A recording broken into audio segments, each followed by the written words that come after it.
Bonjour, bonjour. Bonjour tout le monde. J'aurais voulu bien danser ce matin là, mais je ne peux pas danser.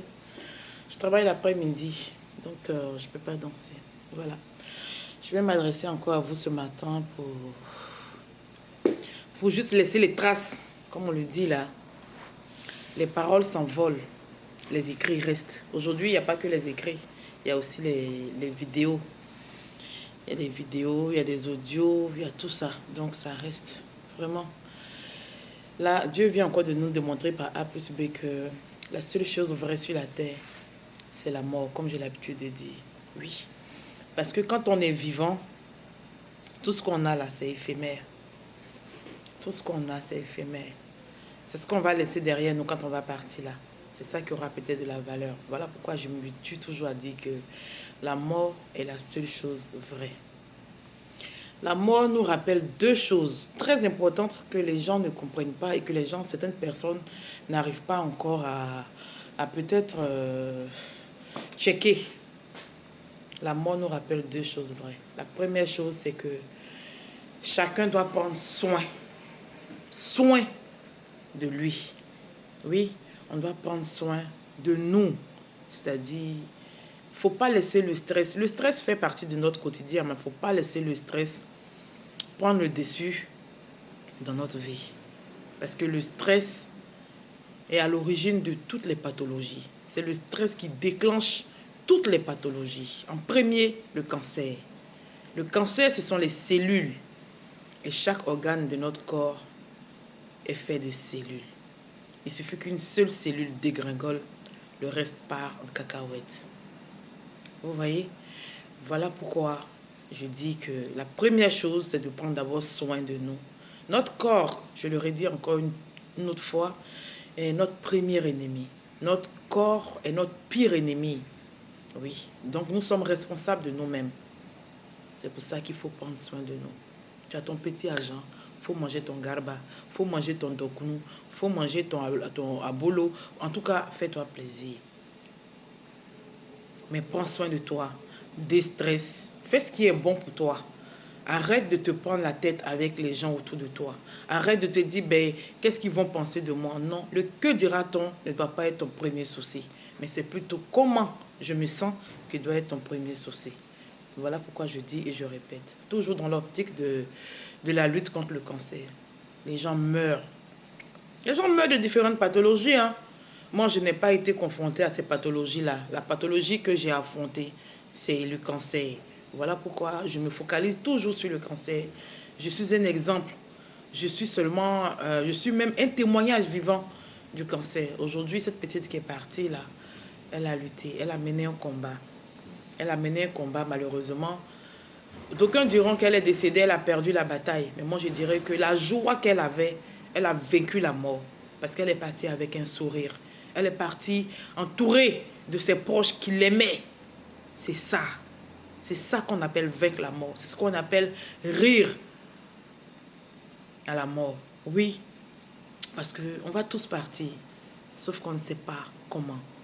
La deuxième chose que la mort nous rappelle, à l'heure actuelle où nous sommes là, il y a des assurances. Il y a des assurances et ces assurances-là sont faites pour pouvoir prendre soin de nous. Avant la mort et après la mort. Il y a des assurances que vous pouvez souscrire qui vont vous assister.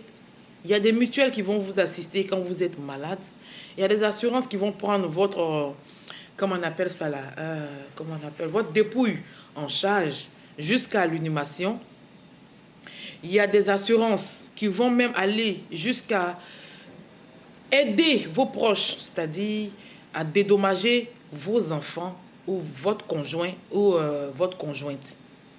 Vous voyez, au jour d'aujourd'hui, là, on ne peut pas compter sur quelqu'un et on ne doit surtout pas compter sur quelqu'un pour les obsèques ou encore pour nous assister quand ça ne va pas côté santé. L'heure est tellement avancée, on doit plutôt anticiper les choses. Je sais qu'en Afrique, ce n'est pas facile, mais les propriétaires d'assurance aussi en Afrique, là, soyez vrais et arrêtez de duper la population. Tout le monde a bien envie de le faire. Mais quand vous venez pour les anarquer, et qu'au bout de 2 jours, 3 jours, 4 mois, 5 mois, vous avez fermé, ça devient honteux et dégueulasse. Ça n'encourage pas à souscrire dans une mutuelle, encore moins dans une assurance. Et pourtant, on en a besoin. On en a besoin. Quand vous venez le faire soi-disant pour pouvoir aider les personnes, pour pouvoir aider les personnes en difficulté ou au moment opportun. Mais quand après on découvre que vous avez mis la clé sous la porte et que vous êtes parti avec les cotisations des gens, ça n'encourage pas. Ça n'encourage pas. Ça, c'est pour mes parents qui sont en Afrique. Mais ceux qui sont en Europe ici, arrêtez les histoires de on va faire réunion. Si mon parent meurt en Côte d'Ivoire, on va cotiser. Faites-le, hein. Mais n'oubliez pas que tout le monde ne sera pas présent quand vous serez en difficulté. La seule chose qui sera présente quand vous serez en difficulté, là, ce sont les papyrasses, là. C'est-à-dire la mutuelle et la carte d'assurance. C'est ceux-là qui seront présents, hein. C'est ceux-là qui seront présents parce que c'est ceux-là qui vont parler en votre faveur. C'est votre mutuelle qui va contribuer à la prise en charge de votre santé. Et par la suite, votre assurance va jouer son rôle si jamais vous passez de l'autre côté. Tout en aidant vos enfants, vos proches. Oui, les temps sont durs, mais commençons nous-mêmes déjà à nous projeter, même après la mort. Qu'est-ce que vont devenir mes enfants? Qu'est-ce que vont devenir mes proches? Et pour ce fait-là, cotiser 16 euros, 18 euros par mois, c'est rien à côté de ce qu'on gagne ici. Même si tu as la CAF, même si tu as quoi. Mais souscrire dans une assurance ou une mutuelle, c'est la deuxième chose qui peut laver ton honneur. C'est vrai que le cadavre là, il va finir toujours par être mis sous sol. Mais qu'est-ce que ça va laisser derrière? Des enfants affamés, des enfants tristes, des enfants désorientés qui ne savent pas où partir ou encore surendettés. Mais non, ben non. Bon, c'était ma petite commission de ce matin. À bon entendeur, salut. Les mains d'égayées, je viens en paix. Je ne suis pas venu pour faire les histoires qui que ce soit. Je me bats toujours pour cette pathologie qui est le cancer. J'essaie de passer un message noble.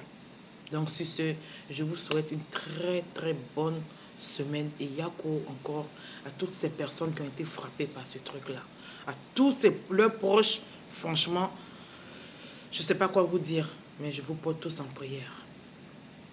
Et que nos défunts reposent en paix, que Dieu leur accorde une bonne place. Bonne journée à tous.